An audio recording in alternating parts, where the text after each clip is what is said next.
On the morning of February 26, 1841, the city of Paris held its breath. For 7 years, a team of engineers had been drilling into the ground beneath the district of Grenelle. 7 years. One borehole, 8 inches in diameter, descending through limestone, clay, chalk and sand toward a water table that the geologist François Arago had predicted and his colleagues had mocked existed somewhere far below the city. On the morning of February 26th, at a depth of 1,798 feet, the drill broke through a cavity in the rock. The water that came up was not like water anyone in Paris had ever encountered. It was warm 82 degrees Fahrenheit. It was under pressure so intense that it shot 120 feet above the ground surface and flowed at 800,000 gallons per day without any pump, any pipe, any mechanical assistance. The city built a tower to contain the flow, a 138-foot iron structure with spiral staircases, 3 observation balconies, and a cupola at the top. In peak flow, it cascaded water outward from each balcony in sheets of fountain that ran entirely on geological pressure, 800,000 gallons a day, rising 120 feet in the air, from 1,798 feet underground, without a single pump.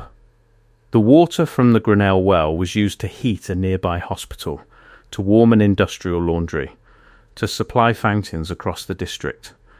And it came from an aquifer that had been sealed beneath Paris for approximately 65 million years, an aquifer that geologists call the Albion Sands, a water system that predates the first human footstep on this continent by tens of millions of years, sealed between layers of impermeable clay above and below, at a depth where no contamination from the surface could ever reach it. Between 1833 and the early decades of the 20th century, Paris drilled dozens of wells into this system.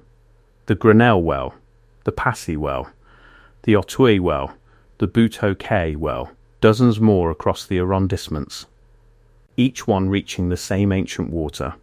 And then in the late 1920s and 1930s, something changed.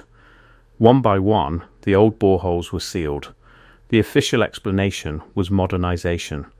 The city had a surface water network now. The Artesian wells were outdated infrastructure. That explanation is true. It is not complete, because modernization does not explain the depth at which some of these wells were drilled.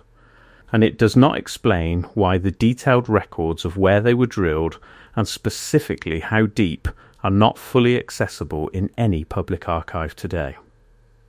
The water that predates Paris, the Paris Basin, is one of the most studied geological formations in Europe. It is approximately 300 kilometers wide and 150 kilometers long, a shallow bowl of sedimentary rock that was once the floor of a shallow sea. The layers of limestone, chalk, clay and sand that form its structure were deposited over hundreds of millions of years, each layer recording a different era in the Earth's history. The deepest water-bearing layer that Paris drilled into the Albion Sands was deposited approximately 100 million years ago during the Cretaceous period. The water currently in those sands entered the aquifer during the last major ice age, approximately 10 to 20,000 years ago, in the regions where the aquifer outcrops at the surface hundreds of kilometers from Paris, in the hills southeast and northwest of the basin. The water that the Grenelle well brought to the surface in 1841 had been underground for at least 10,000 years, possibly 20,000. It had never been touched by human activity, never exposed to surface contamination, never filtered or treated or processed. It was, by every measure available to 19th century science, the purest water in Europe. And it came out of the ground at 82 degrees Fahrenheit and 800,000 gallons per day with no mechanical assistance, because the pressure of 1,798 feet of geological column above the aquifer was doing all the work. The man who drilled it was named Louis Georges Mulot. He was not a scientist.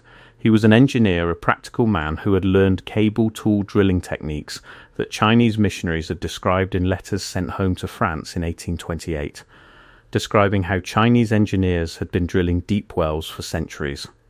Mulot spent 7 years and 400,000 francs drilling a hole 8 inches wide and 1,798 feet deep through rock that had never been penetrated by any human tool. At one point during the drilling, 270 feet of drill rods fell into the borehole and had to be retrieved piece by piece, a recovery operation that took 15 months. He kept drilling. When the water came up, the city of Paris made Mulot an honorary citizen. They erected a statue of him in Grenelle Square, which, the records note, was later melted down during a war. Which war is not specified in the records I could find. Mulot's well was so famous, so widely reported, that it triggered an international drilling boom. Engineers in England, Germany, the United States, all reading the detailed accounts of the Grenelle well began drilling into their own deep aquifers in search of the same pressurized, ancient, self-flowing water. Texas drilled artesian wells. Australia discovered the Great Artesian Basin, the largest artesian aquifer in the world. Louisville, Kentucky, St. Louis, Charleston, all of them tracing their drilling lineage to one borehole in a Paris suburb in the 1830s. Paris, meanwhile, kept drilling. What they drilled A&D, where the Grenelle well, was not an isolated experiment. It was a proof of concept that triggered systematic exploration of what lay beneath the city. In 1855, 14 years after Grenelle Baron Haussmann, the prefect who was simultaneously rebuilding Paris above ground into the city we recognize today, authorized a second deep well, the Passy well. Drilled to serve the lakes of the Bois de Boulogne, begun in 1855 and completed years later. Its depth more than 600 meters. Then the Ottouille well. Then the Buteau-Cais well, drilled to a depth of between 600 and more than 700 meters to reach the Albion aquifer from the geological peculiarity of the Montmartre Hill. Each of these wells told the same story. Beneath Paris, at depths between 550 and 700 meters, there was an ancient sealed water system under enormous pressure that would deliver clean, warm, self-flowing water without mechanical assistance. The water from these wells had properties that made it valuable for specific purposes. It was warm around 25 to 28 degrees Celsius when it reached the surface, having absorbed geothermal heat during its thousands of years underground. It was clean sealed from surface contamination by hundreds of meters of impermeable clay. It was abundant once a borehole penetrated the aquifer. The pressure differential would maintain continuous flow without pumping.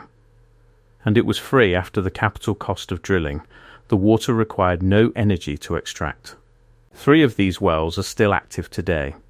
The Buteau-Cais well in the 13th arrondissement, the Passy well in the 16th, the Montmartre well in the 18th. You can visit their fountains. You can drink their water. Water that entered the aquifer 10,000 to 20,000 years ago. Water that has travelled hundreds of kilometres underground. Water that predates every building, every street, every name that has ever been given to this city. But here is what the official history of Paris's water supply describes only in passing. Between the first wells of the 1840s and 1855 and the 3 wells that survive today, dozens of other boreholes were drilled into the Paris Basin aquifer system. The 1902 Encyclopaedia Britannica's entry on Paris water supply notes matter-of-factly that Paris derives its water supply from 4 sources: the Seine and the Marne, the Ourcq Canal, artesian wells and springs. Artesian wells plural. Multiple operational wells as a standard component of Parisian water infrastructure. Their locations, their depths, their flow rates documented in the engineering records of the era. And then, in the period spanning roughly 1920 to 1940, the modernization. The city had built the surface treatment network that could supply the population's needs. The artesian wells were decommissioned. Sealed, the official record describes this as straightforward administrative modernization. What it does not describe is why the sealing was treated as a priority before 1940. The depth that doesn't add up when a utility well is decommissioned when an artesian borehole is sealed, because it is no longer needed for its original purpose. The standard procedure is to cap the wellhead and fill the upper sections of the borehole with grout or concrete. This is done to prevent the borehole from becoming a pathway for surface contamination to reach the aquifer below. Simple, documented, routine, the boreholes themselves remain in the ground. The aquifer remains undisturbed. The only change is that the surface access is sealed. This is what the official modernization record describes. What the official record does not fully explain is the depth of several wells that were sealed in this period, wells whose documented depths exceed what would have been necessary to reach the Albion aquifer. The Albion sands, the primary deep aquifer beneath Paris, sit at depths of between 550 and 700 meters, depending on location within the basin. The wells that reached this aquifer needed to drill to these depths, no deeper. To reach the water, you drill to the water. You do not drill past it. And yet the engineering records of certain boreholes drilled in the Paris basin in the late 19th and early 20th centuries, records that exist in partial form in French hydrological archives, show drilling activities that reach depths below 700 meters. In some cases significantly below.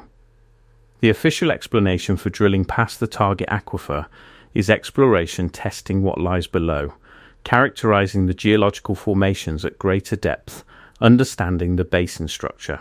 This is a legitimate scientific activity, but scientific exploration drilling in the late 19th and early 20th century was expensive, slow, and technically difficult. It was not undertaken casually. Each meter of additional depth in cable tool drilling cost time and money that had to be justified to someone.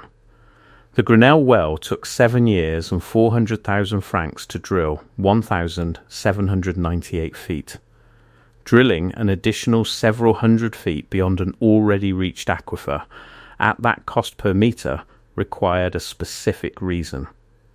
What the partial records suggest, and what the complete records would confirm or deny, is that certain boreholes in the Paris basin were drilled past the Albion aquifer to reach something that is not discussed in the standard accounts of Paris's water history. The French government's systematic geological survey of the Paris basin, which produced detailed records of subsurface formations, was conducted primarily in the late 19th and early 20th centuries. Those records exist. Some of them are accessible through the French Geological Survey archives. The specific records of deep boreholes drilled in certain Parisian districts in the 1900s, 1930s, including their exact depths, their geological logs, and their stated purposes, are available in partial form. The complete record, including the full specifications of wells that were sealed in the pre-war period, has never been assembled into a public document. What the city did with ancient water to understand why the sealing of the artesian wells before the war is a question worth asking. You have to understand what Paris already knew about using its underground. Paris is arguably the most underground city in the world. The quarries beneath it supplied the stone for Notre Dame, for the Louvre, for every major building in Haussmann's redesign, leaving a 300-kilometre network of tunnels and chambers that later became the Catacombs, then a municipal ossuary, then an illegal gathering space, then a tourist attraction. The sewers designed by Eugen Belgrand in the 1850s and 1860s created a second underground city beneath the first 2,400 kilometres of tunnels that doubled as an inspection and maintenance network, complete with underground boats and guided tours for distinguished visitors. The Passy Reservoir, a vast underground water storage facility in the 16th arrondissement, was built into the hillside between 1858 and 1866. its arched vaults housing 60,000 cubic meters of water in tunnels 6 meters high. Paris's underground was not neglected infrastructure. It was actively used, actively maintained, actively expanded. And the French military and civil defence establishment understood this underground as an asset. During World War I, the catacombs and deep quarry tunnels had been used for military purposes, command posts, communication routes, shelter.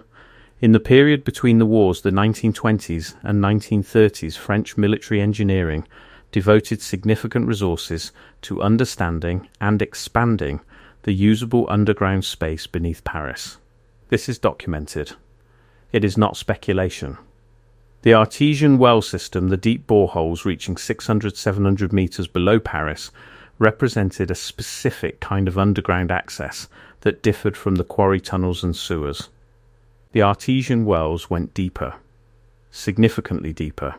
They accessed geological formations below the level of any existing underground infrastructure, and they were maintained by a separate administrative body, the water utility, rather than the military or civil defence apparatus that controlled the shallower underground. When the decision was made to decommission and seal these wells in the late 1920s and 1930s, the question of what to do with the deep boreholes would have been handled within the water utilities administrative structure. That administrative record the complete record of which wells were sealed, by what method, and with what documentation of their depths and geological logs is the record that has not been publicly assembled. The French Geological Survey holds borehole data. The Paris Water Utility Archives hold decommissioning records. The French National Archives holds civil defence planning documents from the interwar period. None of these three bodies of records has been systematically cross-referenced in a public document. The question of whether the deep artesian wells of Paris were sealed purely for modernisation purposes, or whether their decommissioning was, connected to the pre-war reorganisation of Paris's underground, infrastructure is not a question that has been asked with the rigour that available. Evidence demands. The three wells that survived there is a fountain in the 13th arrondissement of Paris, where people come with bottles and jerrycans to fill them. For almost 20 years, this fountain has drawn people from across the city and sometimes from further away. The water they are filling their bottles with comes from 700 meters below the street they are standing on. It entered the Albion aquifer 10 to 20,000 years ago, somewhere in the hills southeast of Paris. It has travelled hundreds of kilometres underground without ever touching the surface. This is one of three surviving access points to the Albion aquifer in Paris. When the old boreholes were sealed in the modernisation period, 5 new wells were sunk between 1996 and 2002, accessing the same ancient aquifer, but through modern boreholes with modern infrastructure. 3 of these are equipped with public fountains. The water is classified as non-potable by the French authorities, not because it is contaminated, but because it has not undergone the treatment processes required for the municipal potable water system, but Parisians drink it anyway. Because it tastes different, because it comes from somewhere different, because something in the act of drinking water that has been underground for 10,000 years and travels to the surface by geological pressure alone feels different from water that has been treated, chlorinated and piped through a distribution network. The 3 surviving wells are documented, their locations are public, their depths are published. The Albion aquifer they access is the subject of ongoing geological study. What is less publicly documented is the full picture of what existed before the complete network of boreholes that access this same system from the 1840s onward, the wells that were sealed, and specifically the wells that were drilled to depths that the standard water supply narrative does not fully account for. The French Bureau of Geological and Mining Research, the BREM, maintains a database of boreholes drilled in France. The database exists. It is partially accessible. The specific entries for deep boreholes drilled in the Paris Basin before 1940 and subsequently sealed, are present in the database in varying levels of completeness. Some entries show only the surface location and the year of drilling. Some show partial depth information. The geological logs the records of what each drilling team found at each depth. The rock samples, the pressure measurements, the water quality analyses are in some cases not digitized, in some cases noted as incomplete, in some cases noted as transferred to another archive. The archive to which they were transferred in those cases is not specified. Louis-Georges Mulot drilled 1,798 feet into the earth beneath Paris. He spent 7 years doing it. He dropped 270 feet of drill rods into the borehole at one point and spent 15 months retrieving them piece by piece before he could continue. When the water came up warm, pressurized, flowing 800,000 gallons a day into the air above the streets of Paris, the city made him an honorary citizen and built him a statue. The statue was melted down during a war. The records do not specify which war. The well itself was sealed in 1903, replaced by a monument to Louis Pasteur. No sign remains at the site of the tower. No marker indicates that here, beneath this square, and 1,800-foot borehole descends into ancient rock, a physical artifact of the 7 years a man spent drilling into the unknown, surrounded by colleagues who told him nothing was there. The Albion aquifer is still there. It is still under pressure. The water is still moving slowly, over centuries from the recharge zone in the hills, through the ancient rock, beneath the city, toward the 3 wells that still deliver it to the surface. And beneath Paris, beneath the catacombs, beneath the sewers, beneath the quarry tunnels, beneath everything that has been documented and toured and mapped there, are boreholes. Sealed, their depths recorded in databases that are partially accessible, their geological logs in archives that are, in some cases, noted as incomplete. The question is not whether the wells were sealed. They were sealed. That is documented.